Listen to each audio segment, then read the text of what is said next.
A Farewell to Arms by Ernest Hemingway. Book 1, Chapter 1. In the late summer of that year we lived in a house in a village that looked across the river and the plain to the mountains. In the bed of the river there were pebbles and boulders, dry and white in the sun, and the water was clear and swiftly moving and blue in the channels. Troops went by the house and down the road, and the dust they raised powdered the leaves of the trees. The trunks of the trees, too, were dusty, and the leaves fell early that year, and we saw the troops marching along the road, and the dust rising, and leaves, stirred by the breeze, falling, and the soldiers marching, and afterward the road bare and white, except for the leaves. The plain was rich with crops. There were many orchards of fruit trees, and beyond the plain the mountains were brown and bare.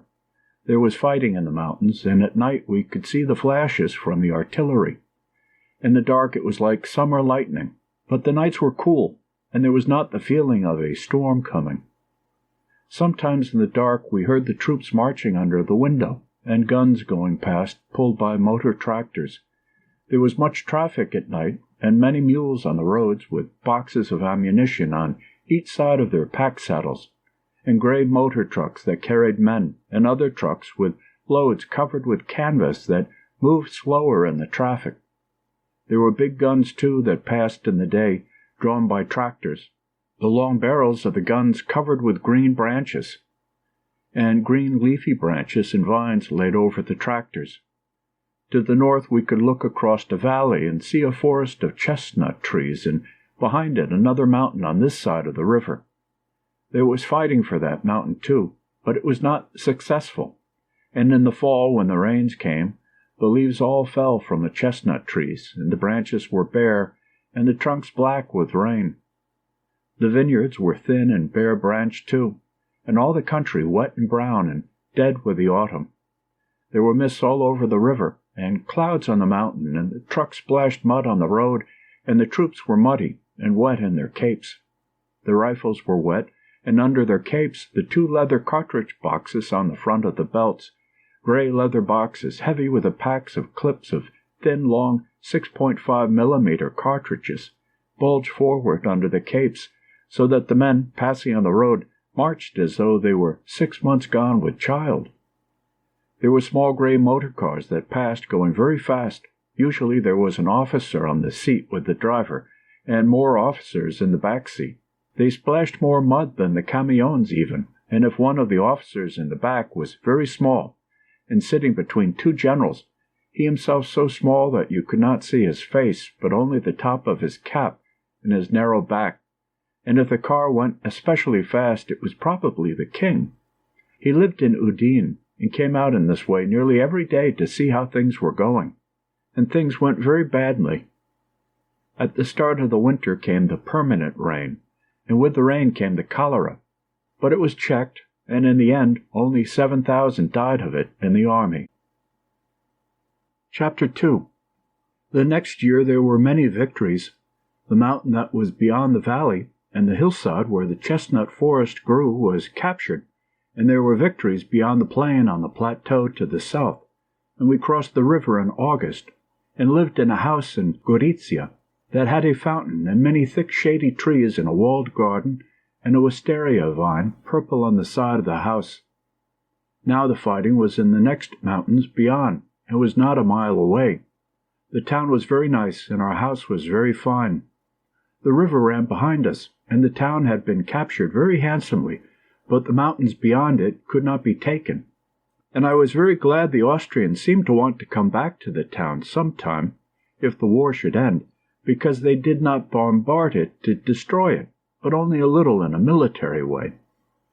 People lived on in it, and there were hospitals and cafes and artillery up side streets, and 2 bawdy houses, one for troops and one for officers, and with the end of the summer, the cool nights, the fighting in the mountains beyond the town, the shell-marked iron of the railway bridge, the smashed tunnel by the river where the fighting had been, the trees around the square, and the long avenue of trees that led to the square.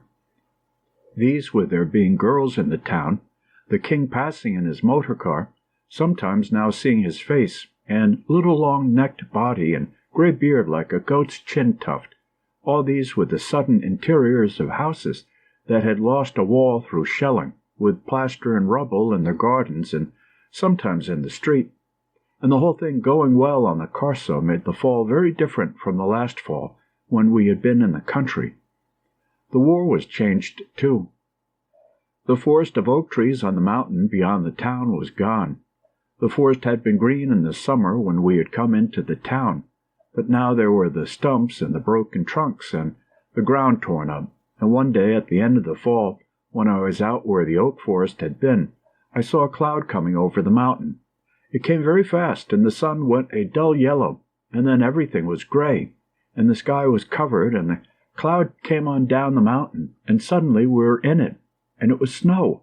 The snow slanted across the wind. The bare ground was covered. The stumps of trees projected. There was snow on the guns, and there were paths in the snow going back to the latrines behind trenches. Later, below in the town, I watched the snow falling, looking out of the window of the bawdy house, the house for officers, where I sat with a friend in 2 glasses drinking a bottle of Asti. And looking out at the snow falling slowly and heavily, we knew it was all over for that year. Up the river, the mountains had not been taken. None of the mountains beyond the river had been taken. That was all left for next year. My friend saw the priest from our mess going by in the street, walking carefully in the slush, and pounded on the window to attract his attention. The priest looked up. He saw us and smiled. My friend motioned for him to come in. The priest shook his head and went on.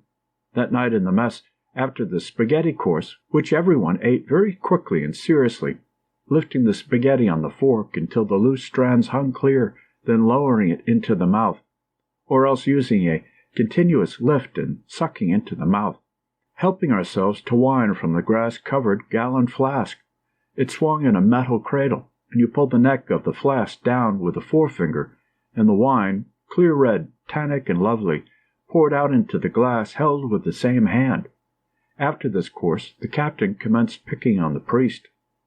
The priest was young, and blushed easily, and wore a uniform like the rest of us, but with a cross in dark red velvet above the left breast pocket on his grey tunic.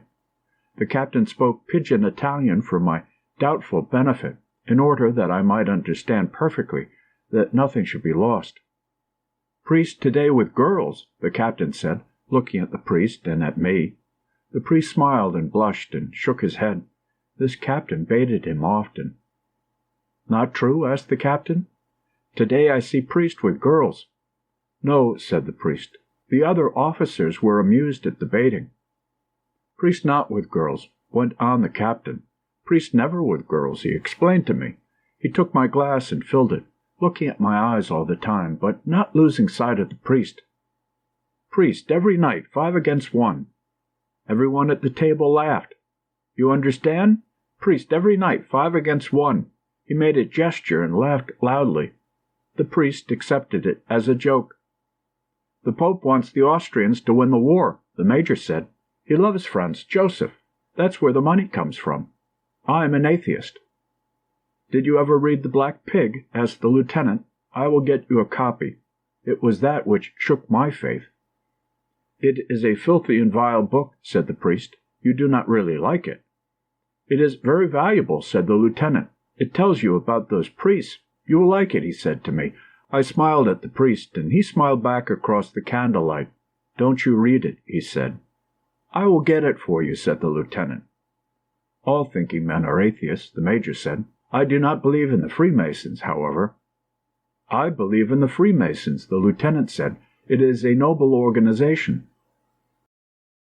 Someone came in, and as the door opened, I could see the snow falling. "There will be no more offensive now that the snow has come," I said. "Certainly not," said the major. "You should go on leave. You should go to Rome, Naples, Sicily." "He should visit Amalfi," said the lieutenant. "I will write you cards to my family in Amalfi. They will love you like a son. He should go to Palermo. He ought to go to Capri. I would like you to see Abruzzi and visit my family at Cabracota," said the priest. "Listen to him talk about the Abruzzi. There's more snow there than here. He doesn't want to see peasants. Let him go to centers of culture and civilization. He should have fine girls. I will give you the addresses of places in Naples, beautiful young girls, accompanied by their mothers. Ha, ha, ha! The captain spread his hand open, the thumb up and fingers outspread as when you make shadow pictures. There was a shadow from his hand on the wall. He spoke again in pidgin Italian. You go away like this. He pointed to the thumb. And come back like this. He touched the little finger. Everyone laughed. Look, said the captain. He spread his hand again. Again the candlelight made its shadows on the wall. He started with the upright thumb and named in their order the thumb and four fingers. Sottotenente, the thumb. Tenente, first finger. Capitano, next finger. Maggiore, next to the little finger. And Tenente Colonnello, the little finger. You go away sottotenente. You come back sotto colonnello. They all laughed. The captain was having a great success with finger games. He looked at the priest and shouted, Every night, priest 5 against 1. They all laughed again. You must go on leave at once, the major said. I would like to go with you and show you things, the lieutenant said. When you come back, bring a phonograph. Bring good apparatus. Bring Caruso. Don't bring Caruso, he bellows. Don't you wish you could bellow like him? He bellows, I say he bellows. I would like you to go to Abruzzi, the priest said. The others were shouting. There is good hunting. You would like the people, and though it is cold, it is clear and dry. You can stay with my family. My father is a famous hunter. Come on, said the captain. We go whorehouse before it shuts. Good night, I said to the priest. Good night, he said. Chapter 3. When I came back to the front, we still lived in that town. There were many more guns in the country around, and the spring had come. The fields were green, and there were small green shoots on the vines. The trees along the road had small leaves, and a breeze came from the sea. I saw the town with the hill, and the old castle above it, in a cup in the hills, with the mountains beyond, brown mountains with a little green on their slopes. In the town there were more guns. There were some new hospitals. You met British men and sometimes women on the street, and a few more houses had been hit by shell fire. It was warm and like the spring, and I walked down the alleyway of trees, warmed from the sun on the wall, and found we still lived in the same house, and that it all looked the same as when I had left it. The door was open. There was a soldier sitting on a bench outside in the sun. An ambulance was waiting by the side door, and inside the door, as I went in, there was the smell of marble floors and hospital. It was all as I had left it, except that now it was spring. I looked in the door of the big room and saw the major sitting at his desk, the window open and the sunlight coming into the room. He did not see me, and I did not know whether to go in and report or go upstairs first and clean up. I decided to go on upstairs. The room I shared with the Lieutenant Rinaldi looked out on the courtyard. The window was open. My bed was made up with blankets, and my things hung on the wall. The gas mask in an oblong tin can, the steel helmet on the same peg. At the foot of the bed was my flat trunk, and my winter boots, the leather shiny with oil, were on the trunk. My Austrian sniper's rifle, with its blued octagon barrel and the lovely dark walnut, cheek-fitted, Schutzen stock, hung over the two beds. The telescope that fitted it was, I remembered, locked in the trunk.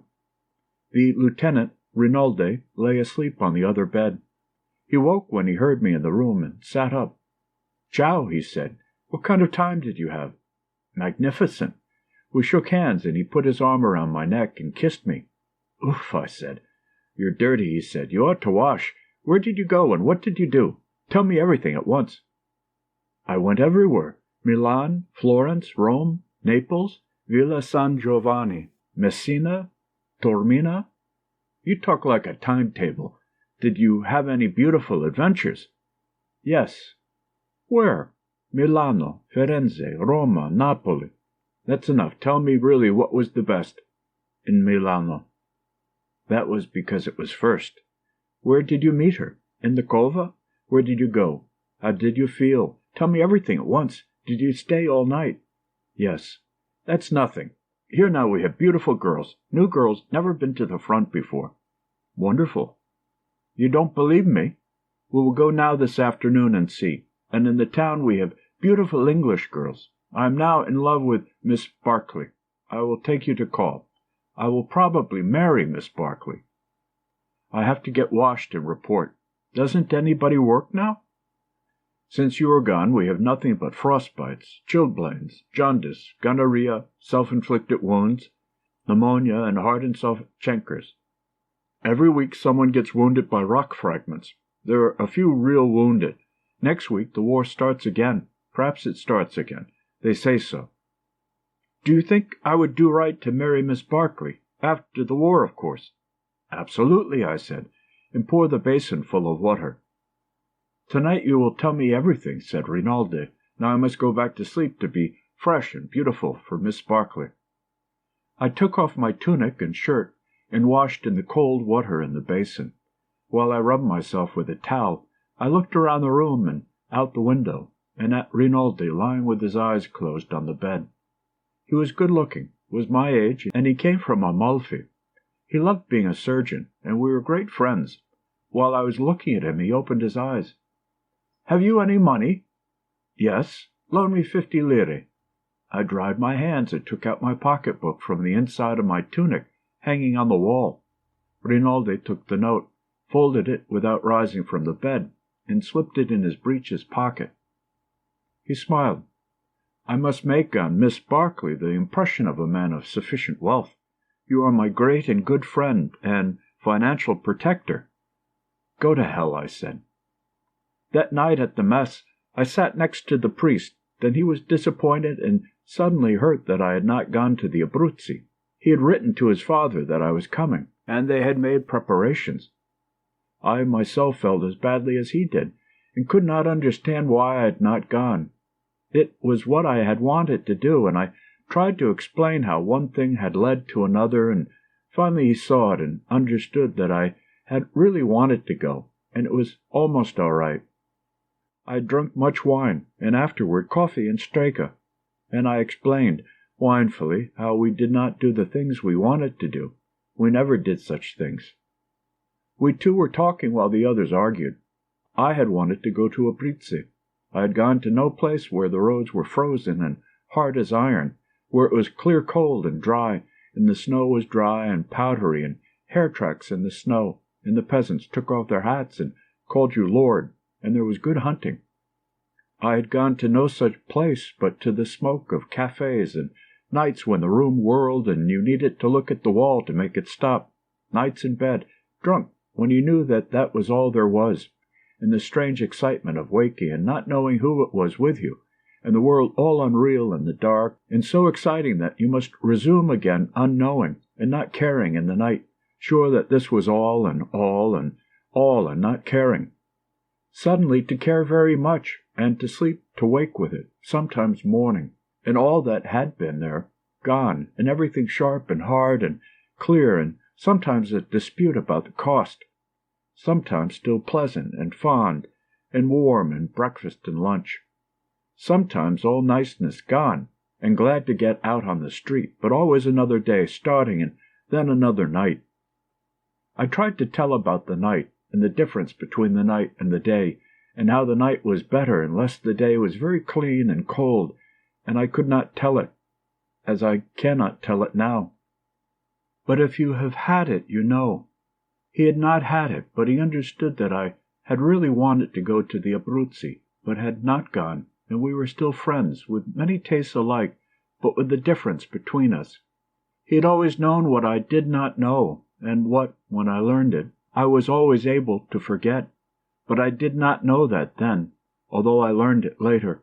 In the meantime, we were all at the mess. The meal was finished, and the argument went on. We two stopped talking, and the captain shouted, "Priest not happy! Priest not happy without girls!" "I'm happy," said the priest. "Priest not happy! Priest wants Austrians to win the war," the captain said. The others listened. The priest shook his head. "No," he said. "Priest wants us never to attack. Don't you want us never to attack?" No, if there is a war, I suppose we must attack." "Must attack? Shall attack." The priest nodded. "Leave him alone," the major said. "He's all right." "He can't do anything about it anyway," the captain said. We all got up and left the table. Chapter 4. The battery in the next garden woke me in the morning, and I saw the sun coming through the window, and got out of the bed. I went to the window and looked out. The gravel paths were moist, and the grass was wet with dew. The battery fired twice, and the air came each time like a blow, and shook the window and made the front of my pajamas flap. I could not see the guns, but they were evidently firing directly over us. It was a nuisance to have them there, but it was a comfort that they were no bigger. As I looked out at the garden, I heard a motor truck starting on the road.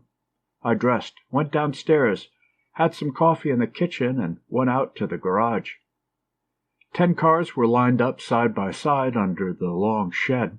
They were top-heavy, blunt-nosed ambulances, painted gray and built like moving vans. The mechanics were working on one out in the yard. 3 others were up in the mountains at dressing stations. "Do they ever shell that battery?" I asked one of the mechanics. "No, Signor Tenente. It is protected by the little hill." "How's everything?" "Not so bad. This machine is no good, but the others march." He stopped working and smiled. "Were you on permission?" "Yes." He wiped his hands on his jumper and grinned. "You have a good time?" The others all grinned too. "Fine," I said. "What's the matter with this machine?" "It's no good. One thing after another." "What's the matter now?" "New rings." I left them working, the car looking disgraced and empty with the engine open and parts spread on the workbench, and went in under the shed and looked at each of the cars. They were moderately clean, a few freshly washed, the others dusty. I looked at the tires carefully, looking for cuts or stone bruises. Everything seemed in good condition. It evidently made no difference whether I was there to look after things or not. I'd imagine that the condition of the cars, whether or not things were obtainable, the smooth functioning of the business of removing wounded and sick from the dressing stations, hauling them back from the mountains to the clearing station, and then distributing them to the hospitals named on their papers, depended to a considerable extent on myself. Evidently it did not matter whether I was there or not. "Has there been any trouble getting parts?" I asked the sergeant mechanic. "No, Signor Tenente." "Where is the gasoline park now?" "At the same place." "Good," I said, and went back to the house and drank another bowl of coffee at the mess table. The coffee was a pale gray and sweet with condensed milk. Outside the window it was a lovely spring morning. There was that beginning of a feeling of dryness in the nose that meant the day would be hot later on. That day I visited the posts in the mountains, and was back in town late in the afternoon. The whole thing seemed to run better while I was away. The offensive was going to start again, I heard. The division for which we worked were to attack at a place up the river, and the major told me that I would see about the posts during the attack. The attack would cross the river up above the narrow gorge and spread up the hillside.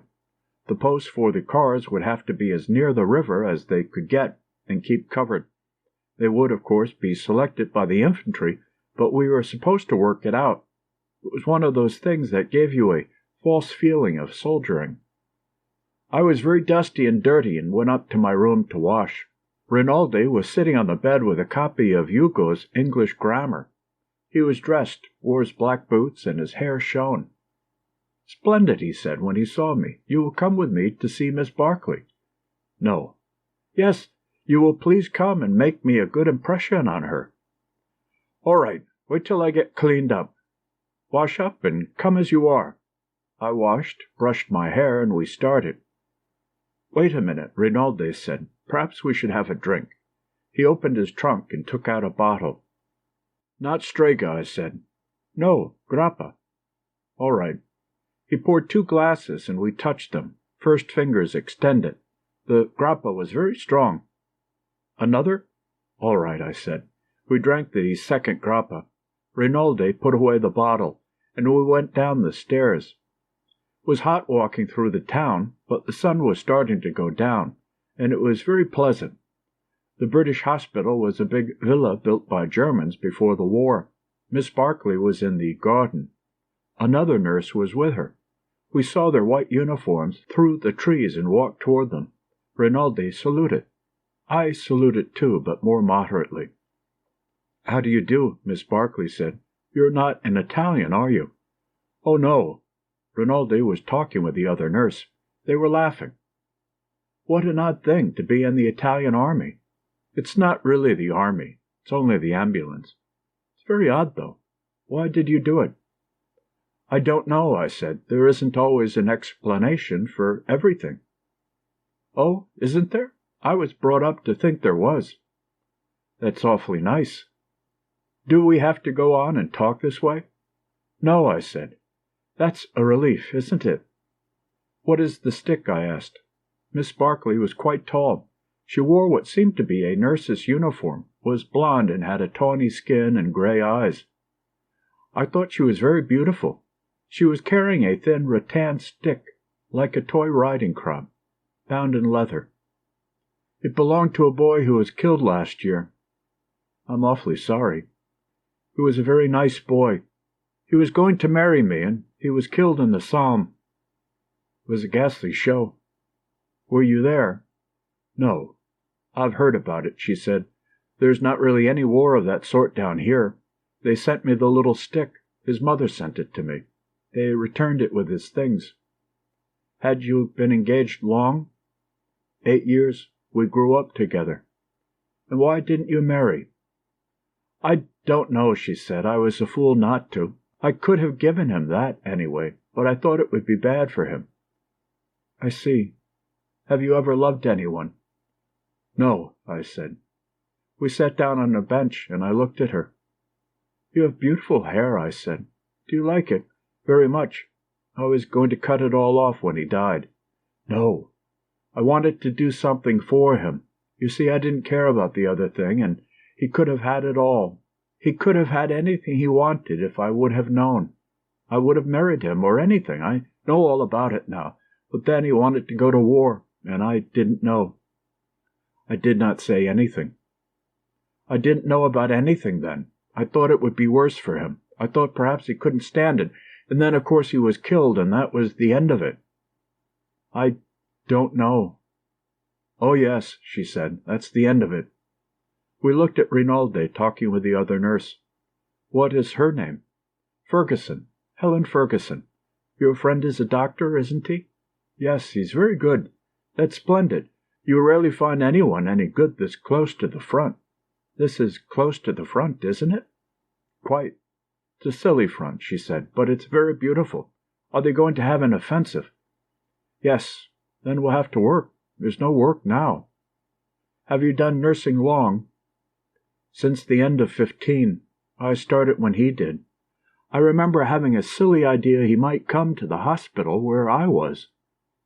With a saber cut, I suppose, and a bandage around his head, or shot through the shoulder.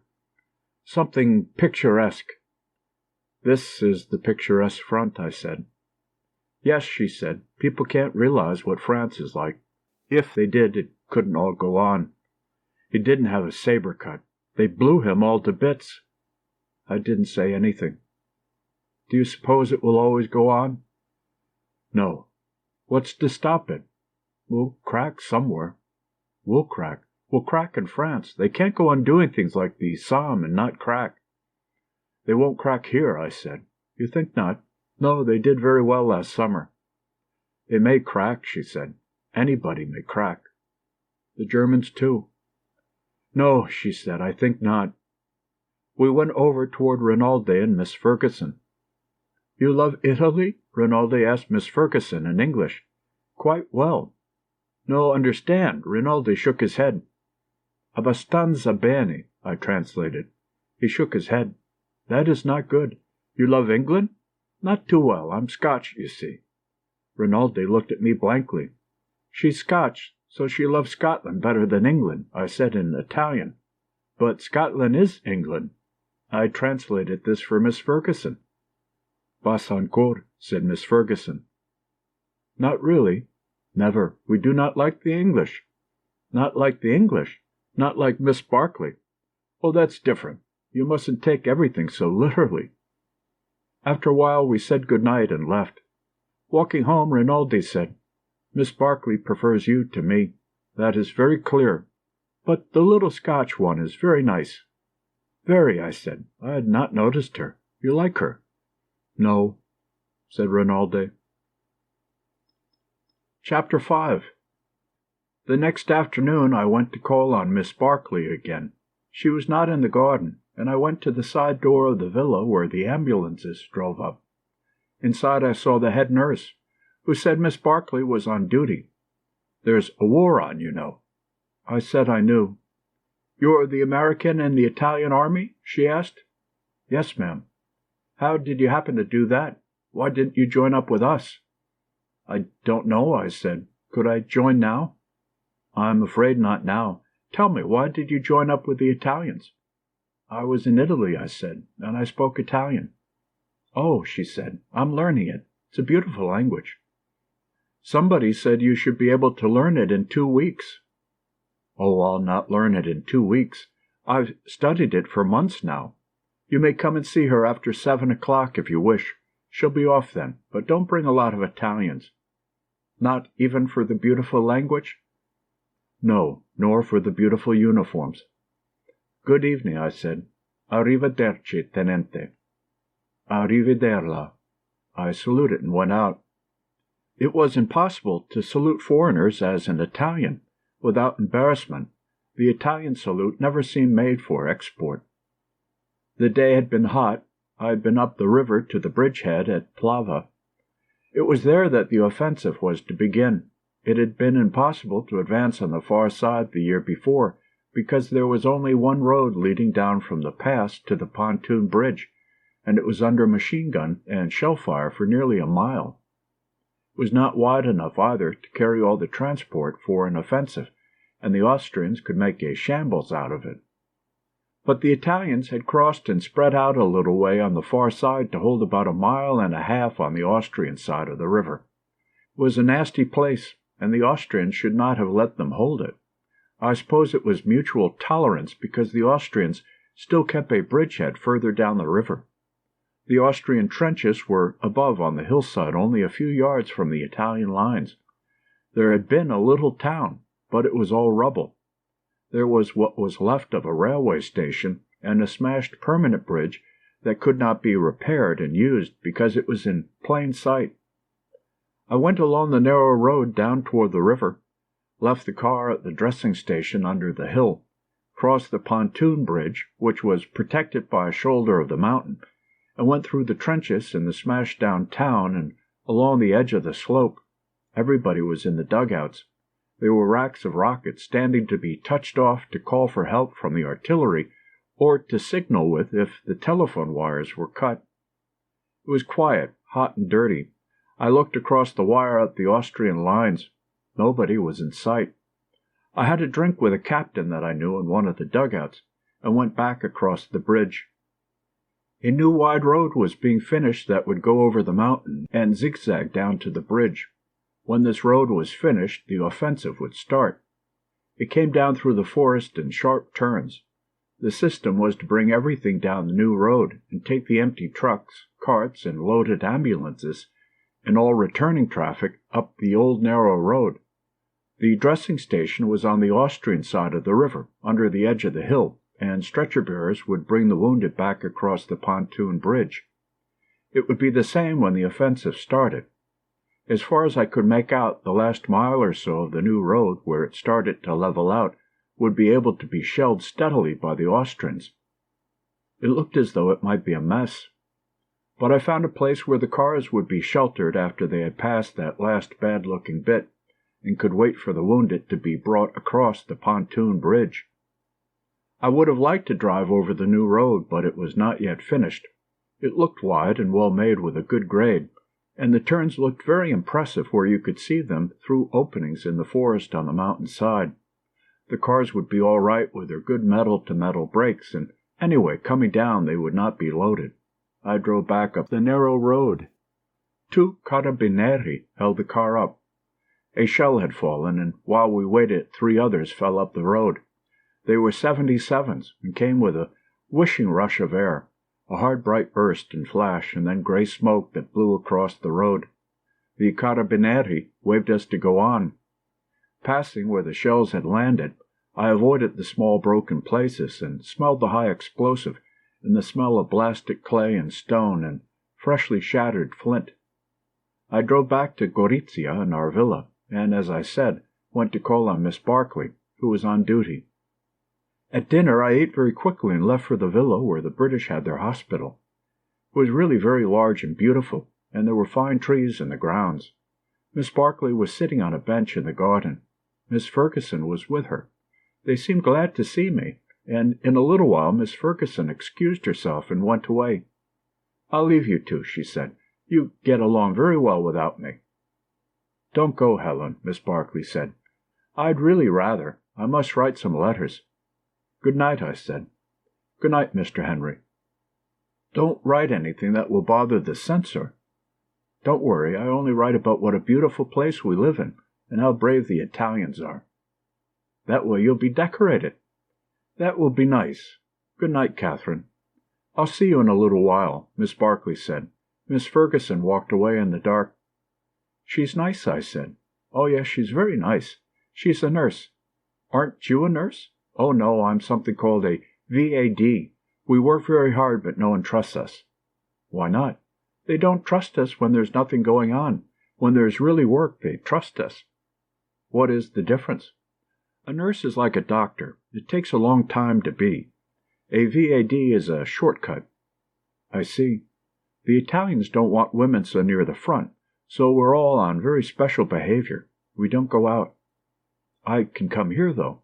"Oh, yes. We're not cloistered." "Let's drop the war." "It's very hard. There's no place to drop it." "Let's drop it anyway."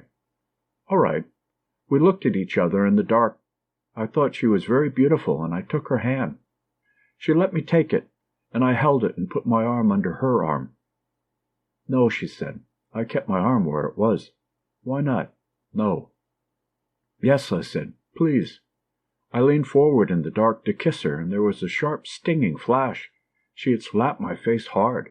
Her hand had hit my nose and eyes, and tears came in my eyes from the reflex. "I'm so sorry," she said. I felt I had a certain advantage. "You were quite right." "I'm dreadfully sorry," she said. "I just couldn't stand the nurse's evening off aspect of it. I didn't mean to hurt you. I did hurt you, didn't I?" She was looking at me in the dark. I was angry and yet certain, seeing it all ahead like the moves in a chess game. "You did exactly right," I said. "I don't mind at all." "Poor man. You see, I've been leading a sort of funny life, and I never even talk English. And then you are so very beautiful." I looked at her. "You don't need to say a lot of nonsense. I said I was sorry. You do get along." "Yes," I said, "and we have gotten away from the war." She laughed. It was the first time I had ever heard her laugh. I watched her face. "You are sweet," she said. "No, I'm not." "Yes, you are a dear. I'd be glad to kiss you if you don't mind." I looked in her eyes and put my arm around her as I had before and kissed her. I kissed her hard and held her tight and tried to open her lips. They were closed tight. I was still angry, and as I held her, suddenly she shivered. I held her close against me and could feel her heart beating, and her lips opened and her head went back against my hand, and then she was crying on my shoulder. "Oh, darling," she said, "you will be good to me, won't you?" What the hell, I thought. I stroked her hair and patted her shoulder. She was crying. "You will, won't you?" She looked up at me. "Because we're going to have a strange life." After a while I walked with her to the door of the villa, and she went in and I walked home. Back at the villa I went upstairs to the room. Rinaldi was lying on his bed. He looked at me. "So you made progress with Miss Barkley?" "We are friends." "You have that pleasant air of a dog in heat." I did not understand the word. "Of a what?" He explained. "You," I said, "have that pleasant air of a dog who—" "Stop it," he said. "In a little while we would say insulting things." He laughed. "Good night," I said. "Good night, little puppy." I knocked over his candle with a pillow. and got into bed in the dark. Rinaldi picked up the candle, lit it, and went on reading.